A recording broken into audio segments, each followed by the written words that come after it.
Imaginez, 1 milliard de vues. Non, ce n'est pas le score d'un blockbuster hollywoodien, mais celui d'une rumeur. Une simple rumeur née en France qui a fait le tour du monde. Aujourd'hui, on va décortiquer ensemble l'anatomie de ce mensonge mondial pour comprendre comment une histoire aussi folle a pu devenir aussi virale. Tout commence par une intrusion, et pas n'importe laquelle.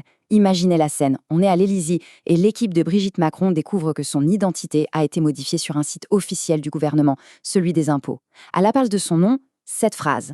C'est le signal que la rumeur a passé un cap. Elle n'est plus juste sur des forums obscurs, non, elle s'est infiltrée au plus profond de sa vie personnelle et officielle. Pour bien se rendre compte de l'échelle, il faut juste regarder ce chiffre. Plus d'1 milliard de vues début 2025. C'est un véritable tsunami de désinformation. Même pour les standards du complotisme, c'est juste colossal. Une rumeur française qui devient un phénomène planétaire. Alors, la question qui se pose, elle est simple, mais en même temps, elle donne le vertige. Comment ?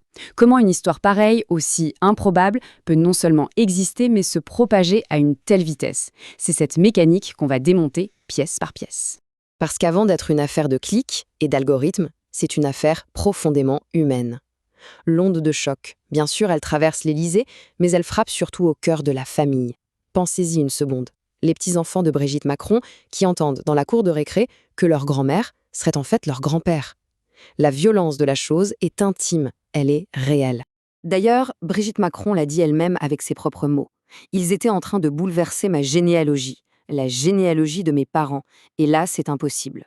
Ce qu'on vise ici, ce n'est plus la femme publique, la première dame, non. On attaque l'histoire d'une famille, ses racines, la mémoire de ses parents, et c'est là que l'attaque devient insupportable. Mais alors, qui est à l'origine de tout ça ? D'où ça sort cette histoire ?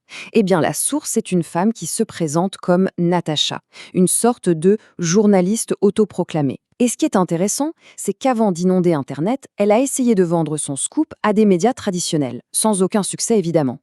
Cette chronologie, elle est vraiment révélatrice. En avril 2021, ce n'est qu'un simple email jugé suspect et mis à la poubelle. 8 mois plus tard, la même histoire, mais cette fois emballée dans une vidéo fleuve de plus de 4 heures avec une voyante, devient une bombe virale en à peine 3 jours. Le format a absolument tout changé. Bon, mais concrètement, elle dit quoi cette théorie ? C'est un véritable millefeuille d'affirmations. L'idée, c'est que Brigitte Macron serait en fait son propre frère, Jean-Michel, qui aurait fait une transition de genre après le supposé décès de sa sœur. Et donc, par conséquent, elle ne serait pas la mère de ses enfants, mais bien leur père. C'est une réécriture complète de son identité. C'est là qu'un deuxième personnage entre en scène. Et c'est une étape fascinante de l'histoire. Un homme, Xavier Poussard, va prendre cette matière brute, qu'il va lui-même qualifier de purement intuitive, et il va la transformer. Son travail, c'est de blanchir cette rumeur pour la rendre présentable à un public complètement différent. Et voici sa méthode, c'est une vraie ligne de production. Étape 1, on prend une théorie sans aucune preuve.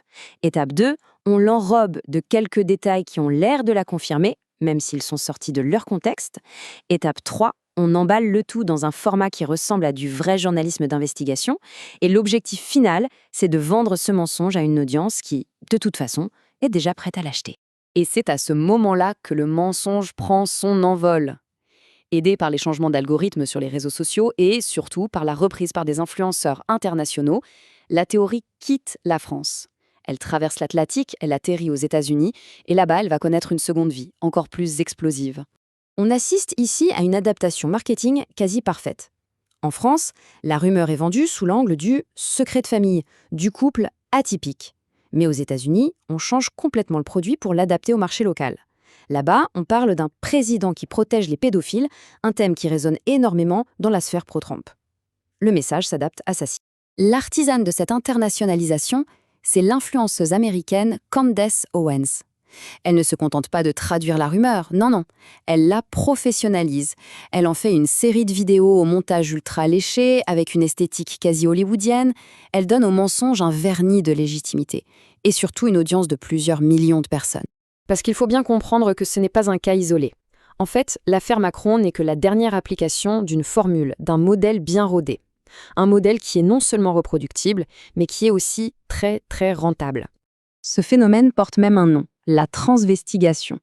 Ce terme désigne précisément cette pratique, qui consiste à cibler des personnalités, et quasi systématiquement des femmes, en affirmant qu'elles cachent leur véritable identité de genre. C'est une tactique bien connue dans la complosphère. Regardez ce tableau. Le schéma saute aux yeux.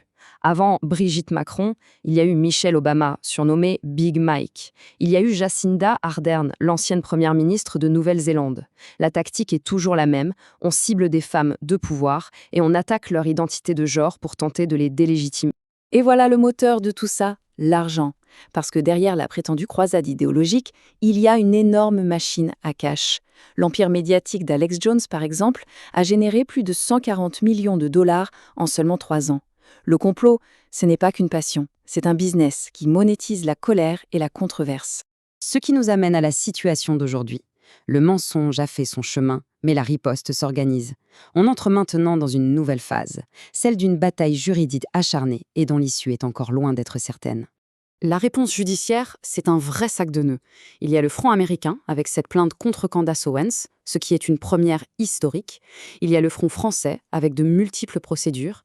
Et les décisions de justice sont parfois déroutantes, comme l'acquittement en appel de celle par qui tout a commencé. La guerre se joue vraiment sur tous les terrains. Et cette citation résume parfaitement tout le problème.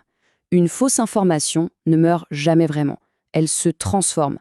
L'infrastructure qui a servi à la propager, c'est-à-dire l'audience qui a été fidélisée, elle reste en place. Une fois le travail terminé sur une cible, cette communauté peut être instantanément redirigée vers une autre. Le monstre ne meurt pas, il change simplement de visage. Ce qui nous laisse avec cette question finale. La justice est lente, par définition. La désinformation, elle, est instantanée. Alors que les tribunaux délibèrent encore, le mensonge, lui, a déjà fait le tour du monde et a causé des dégâts. Dans cette économie de l'attention où le mal est fait en quelques clics, est-ce qu'une victoire en justice peut vraiment tout réparer? La question reste ouverte.